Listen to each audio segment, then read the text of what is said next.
Hello friends, welcome to Learners Forum. Oscillators இப்போ நெக்ஸ்ட்டாக நம்ம பார்க்க போகிற topic frequency stability of oscillators.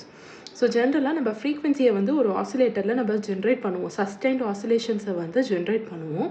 So அப்படி இருக்கும்போது இந்த ஃப்ரீக்வென்சி ஸ்டெபிலிட்டி பேராமீட்டர் வந்து ஆசிலேட் எப்படி இருக்குது அப்படிங்கிறத பார்க்கலாம்.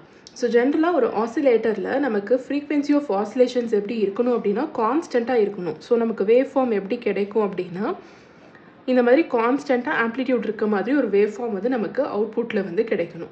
So analysis of dependence of frequency on factors like stray capacitance, temperature இதெல்லாமே எடுத்து நம்ம வந்து கன்சிடர் பண்ணிக்கும் போது இப்படி பண்ணுற அனாலிசிஸை தான் நம்ம ஃப்ரீக்வென்சி ஸ்டெபிலிட்டி அனாலிசிஸ் அப்படின்னு சொல்லுவோம். ஸோ இதில் ஃப்ரீக்வென்சி ஸ்டெபிலிட்டினா என்ன அப்படின்னா measure of ability of oscillator to maintain desired frequency. So நமக்கு தேவையான ஃப்ரீக்வென்சி கான்ஸ்டண்ட்டாக மெயின்டைன் ஆகணும் அப்படிங்கிறது தான் ஆசிலேட்டரில் நமக்கு எதிர்பார்க்குற விஷயம். ஸோ அந்த விஷயம் வந்து கான்ஸ்டண்ட்டாக மெயின்டைன் பண்ணுறதுக்கு எவ்வளோ டைம் வந்து அது கான்ஸ்டண்ட்டாக மெயின்டைன் ஆகுது அப்படின்னு அதை மெஷர் பண்ணக்கூடிய எபிலிட்டி தான் ஃப்ரீக்வென்சி ஸ்டெபிலிட்டி.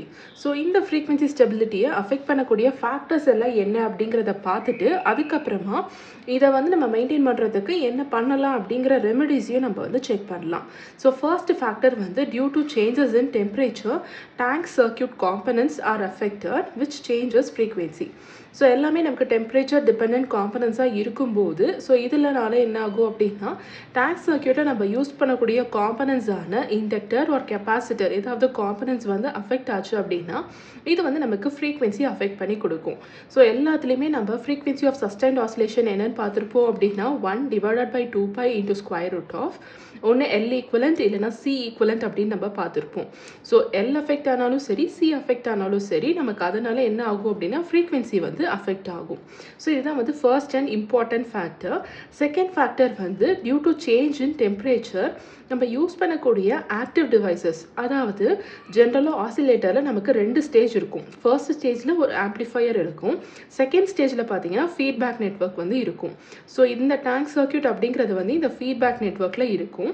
இதில் நமக்கு எப்படி அஃபெக்ட் ஆகுது அப்படிங்கிறத தான் நம்ம ஃபர்ஸ்ட் பாயிண்டில் பார்த்தோம். செகண்ட் பாயிண்டில் என்னென்னு பார்த்தோம் அப்படின்னா ஆம்ப்ளிஃபையரில் நம்ம யூஸ் பண்ணக்கூடிய ஆக்டிவ் டிவைசஸான பிஜேடி ஆர் ஃபெட் வந்து பார்த்தீங்க அப்படின்னா அஃபெக்ட் ஆகும்போது அதுவும் நமக்கு ஃப்ரீக்வென்சியை அஃபெக்ட் பண்ணி கொடுக்கும். இதுதான் செகண்ட் ஃபேக்டர். தேர்ட் வந்து variation in power supply. Fourth வந்து atmospheric conditions, ageing and unstable transistor parameters. So இது எல்லாமே வந்து பார்த்தீங்க அப்படின்னா நமக்கு அஃபெக்ட் பண்ணி கொடுக்கும். Next, changes in the load connector which affects the effective resistance of the tank circuit. And last பார்த்தீங்க அப்படின்னா capacitive effect in transistor and stray capacitance. So இது எல்லாமே வந்து tank circuit உடைய capacitance அஃபெக்ட் பண்ணும்போது நமக்கு ஃப்ரீக்வென்சியை வந்து அஃபெக்ட் பண்ணி கொடுக்கும்.